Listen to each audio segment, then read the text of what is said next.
मुरारी बोलो राम कृष्ण हरि मुकुंद मुरारी राम कृष्ण हरि भजो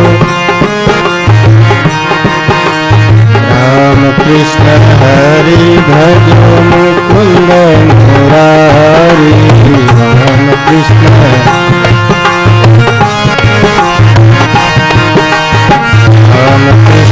हरि भजो मुकुंद मुरारी राम कृष्ण हरि शरण तुम्हारी प्रभु शरण तुम्हारी शरण तुम्हारी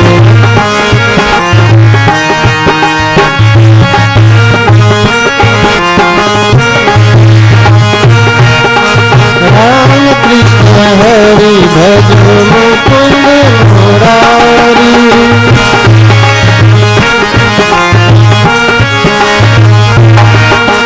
शरण तुम्हारी प्रभु शरण तुम्हारी शरण तुम्हारी हरि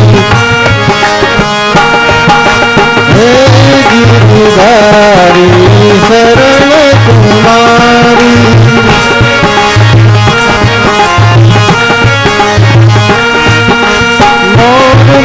मुरारी प्रभु शरण तुम्हारी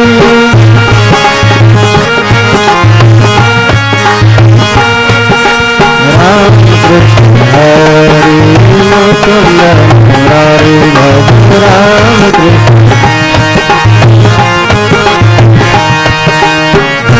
कृष्ण हरि भजो मुकुंद मुरारी राम कृष्ण हरि भजो राम कृष्ण हरि मुकुंद मुरारी राम कृष्ण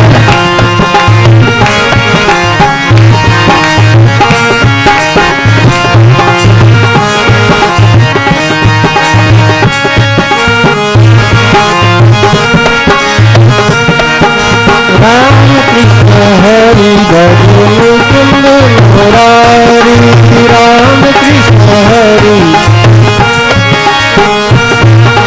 भगत भय हरि प्रभु शरण तुम्हारी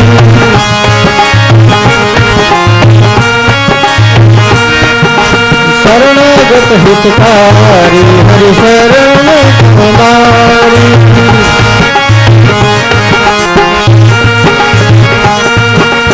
राम कृष्ण हरि भजो मुकुंद मुरारी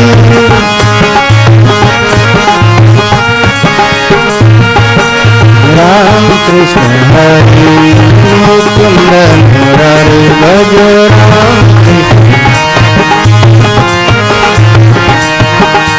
राम कृष्ण हरि भजो मुकुंद मुरारी राम कृष्ण हरि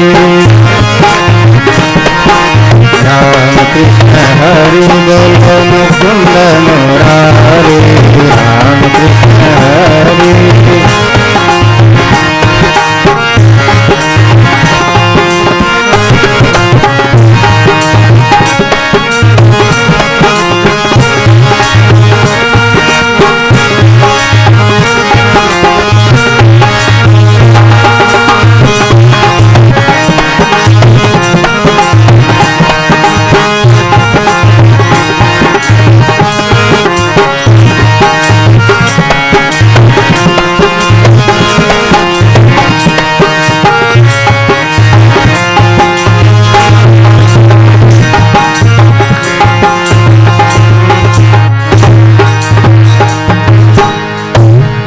भक्तवत्सल भगवान की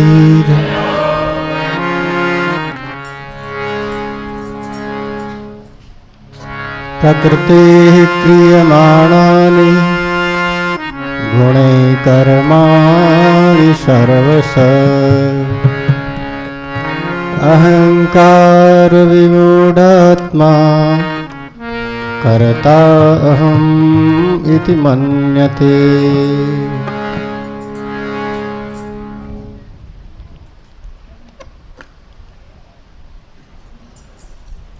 भगवान अर्जुन को बताते हैं, अर्जुन संसार में जो कुछ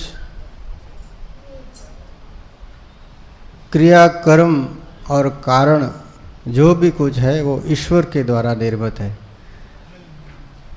प्रकृति ही संसार की विविध रूपों में रचना करती है। हमारे एक महात्मा जी बताते थे कि एक तरफ मोर का अंडा है, एक तरफ मुर्गे का अंडा है, दोनों आकार में समान ही होते। उनको फोड़ के देख लो, उनके भीतर वो पीला पीला पानी भी एक जैसा ही लगता है, लेकिन अंदर के जो संस्कार हैं वो कितने अलग अलग हैं। जब अंडा पकता है तो मोर के अंडे में से तरह तरह के रंग निकलते हैं। मोर के कितना शरीर में विविधता है, पंखों का रंग अलग है, गर्दन का रंग अलग है, उसकी चाल ढाल अलग है, बोली अलग है। और वो मुर्गे का अंडा जब पकता है तो उसके भीतर में मुर्गे जैसी आवाज़, उसके जैसी शक्ल। ये प्रकृति माता भगवान की जो माया है बड़ी विचित्र है। देवी हे शाम गुणमयी मम माया दुरत्यया। तो परमात्मा अपनी माया शक्ति के कारण जगत की रचना करते हैं, जगत का संचालन भी करते हैं। सारा संसार ईश्वर की कृपा से चलता है। हम लोग सोचते हैं संसार को हम चलाते हैं। अब इस भ्रम को मिटाना है। संसार ईश्वर की दया पर निर्भर है, भगवान की शक्ति से ही चलता है। देखो, हम अपने घर में एक घर को भी चलाना बड़ा मुश्किल है। भगवान इस पृथ्वी को, इस धरती की चाल 1,08,000 किलोमीटर प्रति घंटा, इतनी स्पीड से ये चलती है सूरज के चारों तरफ की दिशा में, और उसी स्पीड से ये हजारों वर्षों से चलती जा रही है। ना कोई स्पीड में कमी आई, ना उसकी परिक्रमा में कोई एक सूत भर भी कमी आ जाए तो बहुत कुछ संसार में तांडव मच जाता है। ईश्वर के बनाए जगत में खगोल विज्ञानी कहते हैं कि हमारी जो आकाश गंगा है उसमें 2 से 4 खरब तारे, वो सबकी अपनी अपनी गति, सबकी अपनी अपनी व्यवस्था है। तो इस अद्भुत संसार को भगवान ऐसा सुनियोजित ढंग से चलाते हैं। इसलिए हमें भी यही जानना है, यही मानना है कि सब कुछ परमात्मा ही करते हैं। और ये बात जब समझ में आ जाएगी तो आपके प्रत्येक श्वास में कर्म योग सिद्ध हो जाएगा। हमारा एक एक क्षण भगवान को समर्पित हो जाएगा। जब हमारे सारे जीवन ही ईश्वर को समर्पित हो जाता है तो हम फिर भगवान के स्वरूप में, हमारे स्वरूप में कोई भेद नहीं रहता। भक्ति भगत भगवंत गुरु चतुर नाम बपु एक, इनके पद वंदन किया ना सही विघ्न अनेक। भगवान अपने भक्तों को अपने जैसा ही बना लेते हैं। एक छोटा सा उदाहरण है, कीट को भ्रमरत ध्यायन भ्रमरत्वात् कल्पते। 2 अलग अलग जातियां हैं, एक तो भंवरा है और एक कीड़ा है। अभी चौमासा में वो कीड़ा बहुत ज़्यादा पैदा होता है। तो भंवरा अपने माटी के घर में उस कीड़े को उठा करके ज़बरदस्ती उसमें ठूंस देता है, और फिर वो अपनी पंखों की ध्वनि से उसको इतना मुग्ध करता है कि वो कीड़ा भी भंवरे का ध्यान करने लग जाता है। भंवरे का ध्यान करते करते 15-20 दिन के अंदर उस कीड़े के शरीर में भी पंख निकल आते हैं। वो भी एक नया भ्रमर बन करके आकाश में उड़ जाता है। कहाँ ज़मीन पर रेंगने वाला कीड़ा और कहाँ आकाश में उन्मुक्त विचरण करने वाला भ्रमर।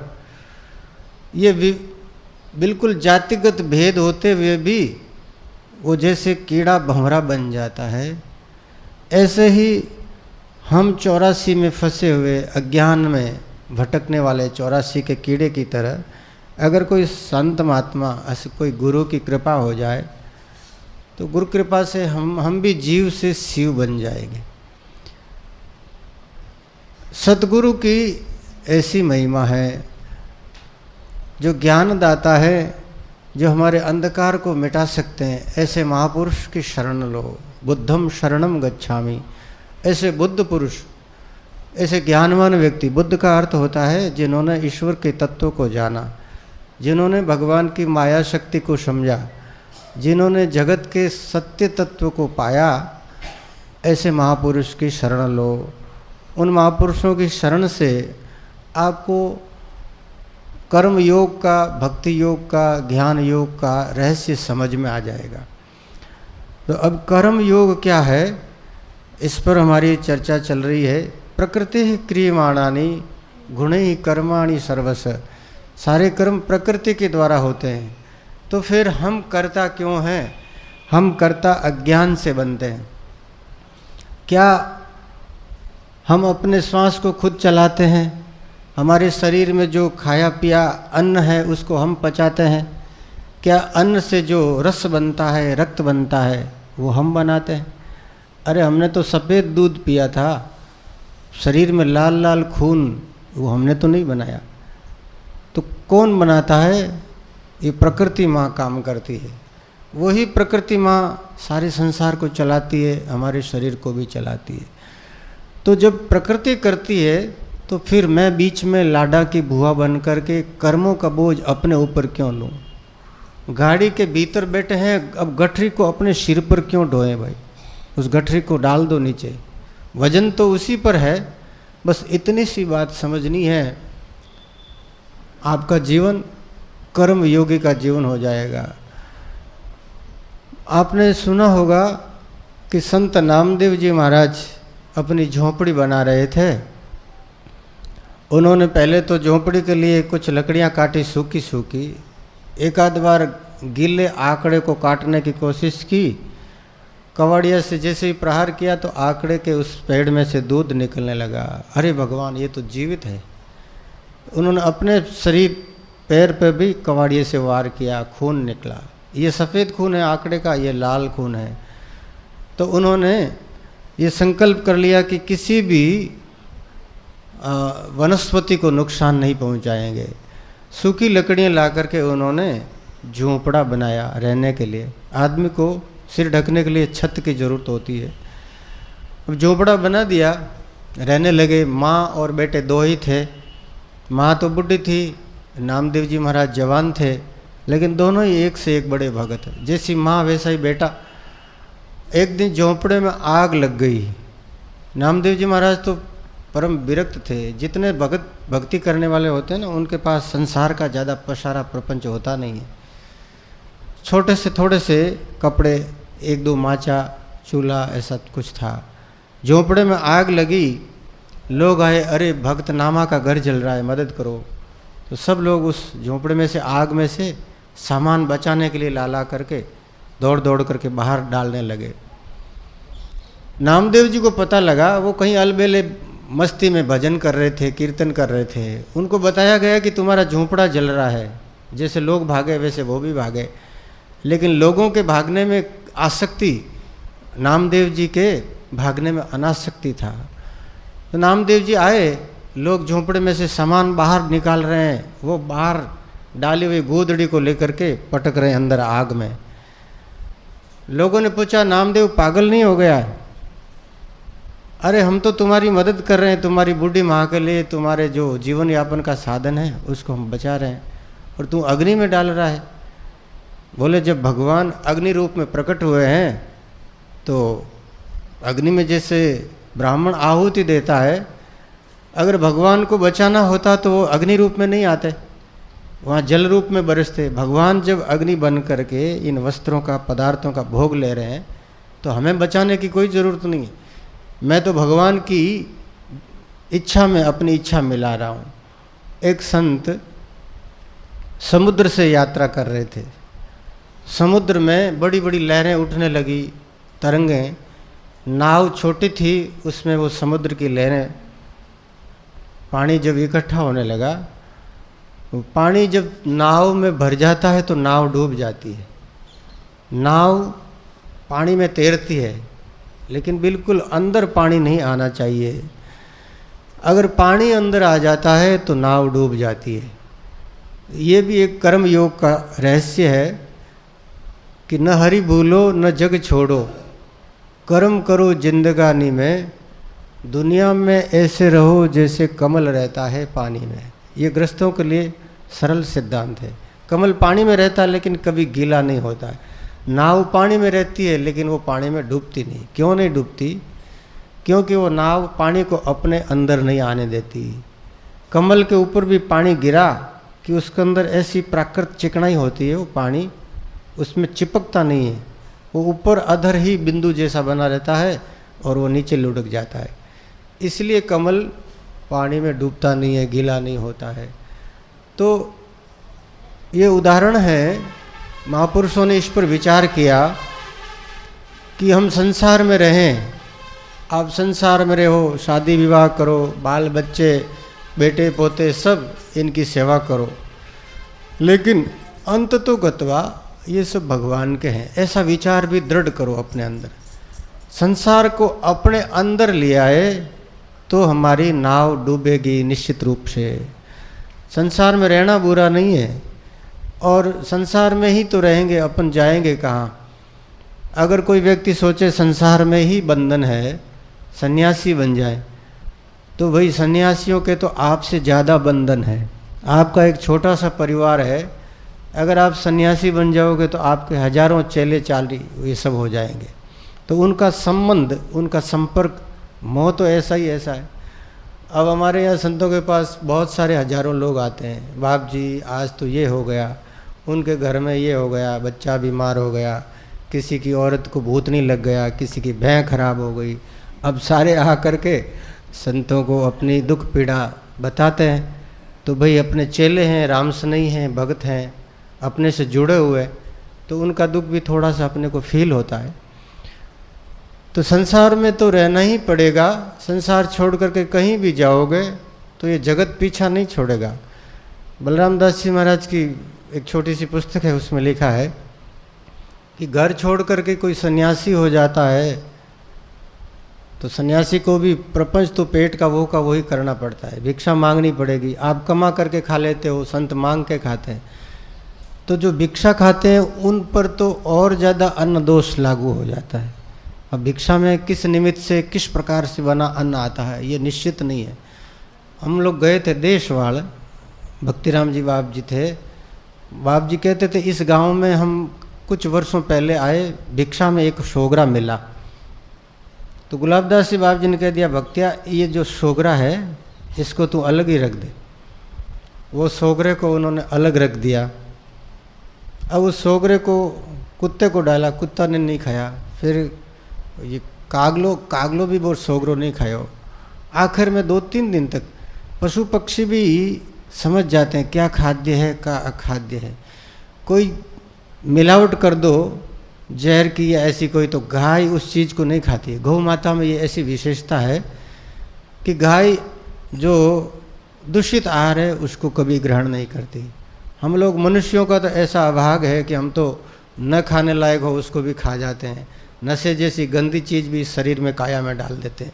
लेकिन पशु पक्षी भी भाव दूषित या उसमें पदार्थ दूषित अन्न को वो नहीं खाते हैं। तो भिक्षा तो सबको ग्रहण करनी पड़ती है। तो ये प्रपंच पेट का वैसा ही है। इसलिए संतों ने कहा है कि घर छोड़ने की ज़रूरत नहीं है, सिर्फ अपने मन के अहम को छोड़ने की ज़रूरत है।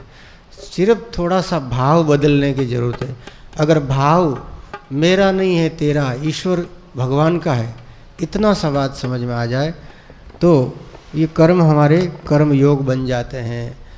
बाप जी गुलाबदास जी महाराज फरमाते कि अगर ये इतनी सी बात समझ में आ जाए तो ये माताएं बहनाएं अगर छोटे छोटे बालकों का पोतड़ा धो रही हो, घर का झाड़ू फूस निकाल रही हो, कोई भी सेवा कार्य करती हो, उसकी मुक्ति हो जाएगी।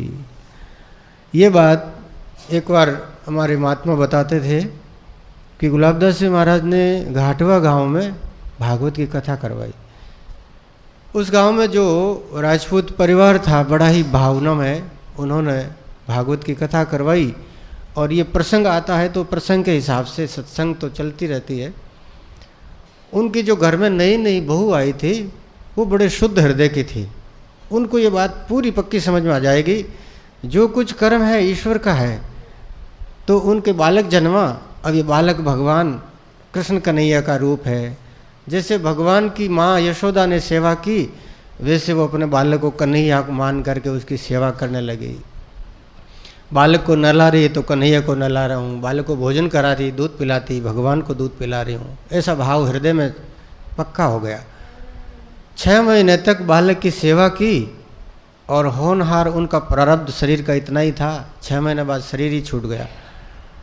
अब कथा के बाद में 6 महीने बाद उस नई अवस्था वाली बेनी का शरीर छूट गया, लेकिन उनके घर में जो छोटी छोटी उनकी जेठूतियाँ थी, वो दौड़ती दौड़ती दादी साहब के पास गई। बोले दादी साहब देखो, हमारे काकी साहब हवाई जहाज में बैठ करके जा रहे हैं आकाश में। छोटे बालक निर्दोष होता है, तो बाकी घर की जो घटनाएं थी जिनके दृष्टि में दोष हैं, जो आंखें चरम दृष्टि वाली है, वो सूक्ष्म तत्वों को नहीं देख पाती। हमारी नज़रें दूषित हो चुकी है। जब कांच पर मैल रंज चढ़ जाती है तो कांच में प्रतिबिंब नहीं दिखता है। हम लोगों ने संसार का परीक्षण किया, ये भला है, ये बुरा है, ये नालायक है, और हमको तो ज़्यादातर लोग नालायक ही दिखते हैं, अच्छा कोई दिखता ही नहीं है। अगर कोई अच्छा है तो मैं हूँ, ऐसा हम जानते सभी। दुर्योधन और युधिष्ठिर महाराज को द्रोणाचार्य जी ने भेजा, जाओ संसार में। दुर्योधन को बोला अच्छा आदमी ढूंढ लाओ, और युधिष्ठिर को भेजा कि बुरा आदमी ढूंढ लाओ। दोनों ही खाली हाथ आ गए। दुर्योधन ने कहा कि मेरे से अच्छा कोई मिला ही नहीं महाराज, सारे लोग निकम्मे हैं, बदमाश हैं। और युधिष्ठिर जी को लगा कि संसार में कोई बुरा है ही नहीं, सब व्यक्ति गुणवान हैं, अगर कोई बुरा है तो मैं हूँ। तो हमारी भी यही वृत्तियाँ हैं, हम दूसरों को बुरा मानते हैं, इसलिए दूसरों की निंदा करते हैं, दूसरों से झगड़ा करते हैं। कोई अपने से झगड़ा करता है? कभी आपने अपने हाथ से थप्पड़ मारा है कभी अपने को? कभी अपनी बुराई जग जाहिर की है कि हमने छुप करके ये काम किया? कोई नहीं करता। एक संत थे पुष्कर में, हमने देखा है, वो शाम के समय अपने किए गए दिन भर के कर्मों को याद करते, और वो संत बोलते थे कि आज तो तूने ये लालच में आकर के हलवा ज़्यादा खा लिया। उसके 2 थप्पड़े अपने खुद के ही गालड़े पर मारते, जोर जोर से, घाल एकदम लाल हो जाता। अपन लोग अगर कोई बोले कि आप अपने आप से मारो तो थोड़े थोड़े धीरे धीरे ऐसे ही मारेंगे, वो संत जोर से ऐसे चांटा मारते खुद को। आज तूने हलवे के प्रति लालच किया है, आज तूने दाल ज़्यादा पी है, टेस्टी लगी, ज़्यादा दाल पी है, तो वो जोर जोर से थप्पड़े मारते खुद को। तो ये बड़ा ही विचित्र मामला है कि हम लोग अपने को अच्छा मानते हैं, दूसरे को बुरा ही मानते हैं, इसलिए हमें ये कर्मों का रहस्य समझ में नहीं आता है। तो जितने जितने व्यक्ति के कर्म प्रगाढ़ होते जाते हैं, उतनी उसकी नाव भवसागर में डूबती जाती है।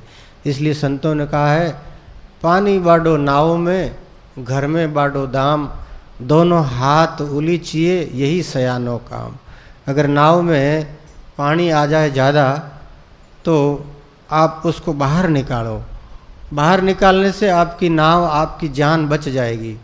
लेकिन वो संत जो नाव से सैर कर रहे थे, उन्होंने तो जब पानी नाव में आ रहा था तो और अपना कमंडल भर भर के अंदर डालना शुरू कर दिया। लोग बोले बाबा जी क्या पागल हो गए, मारोगे सबको?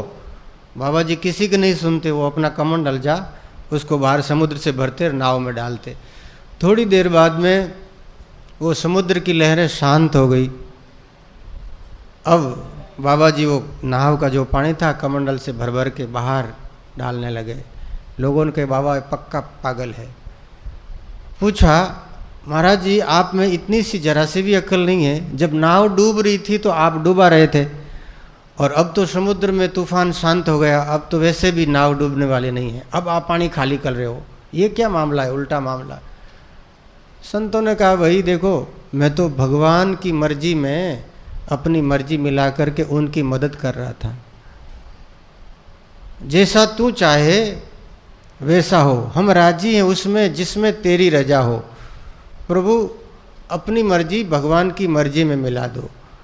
एक महात्मा कहीं जा रहे थे, लंबी लंबी जटाएं थी उनके, प्रकाश जी की तरह, तो उनकी जटाएं एक झाड़ में उलझ गई।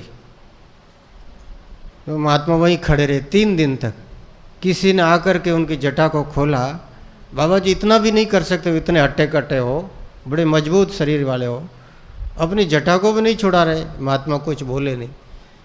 फिर जब वो चलने लगे तो पीछे से हवा आ करके उनकी जटाएं आगे आने लगी। महात्मा हवा के सामने मुख करके चल दिए। लोगों ने पूछा महाराज जाना किधर है? अरे कहाँ जाना है, जिधर भगवान की मर्जी उधर जाना है। मंछी पंछी साध का दरिया मार्ग नाय, अपनी इच्छा से चले हुक्म धनी के माए।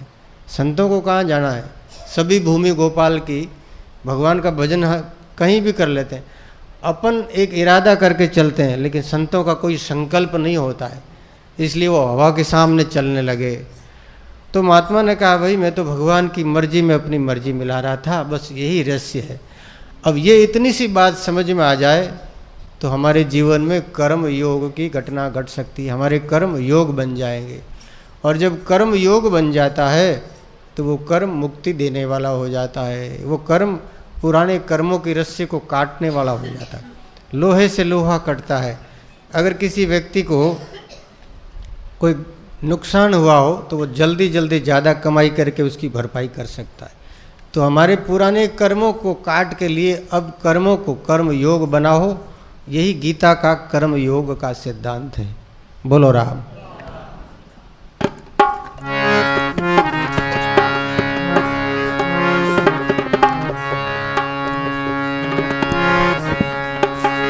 श्रीमन नारायण नारायण हरि हरि, भजमन नारायण नारायण हरि हरि।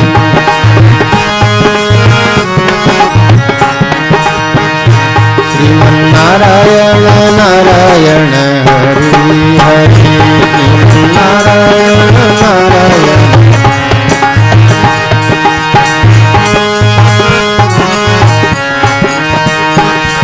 तेरी महिमा सबसे न्यारी न्यारी, भजो हरि हरि। नारायण नारायण हरि हरि, भजो नारायण नारायण। श्रीमन नारायण नारायण हरि हरि, बोलो नारायण नारायण।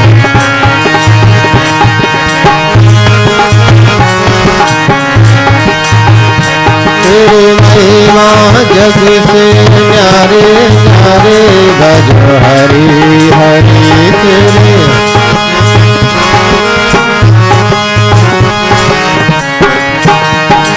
श्रीमन नारायण नारायण हरि हरि, भजो नारायण नारायण।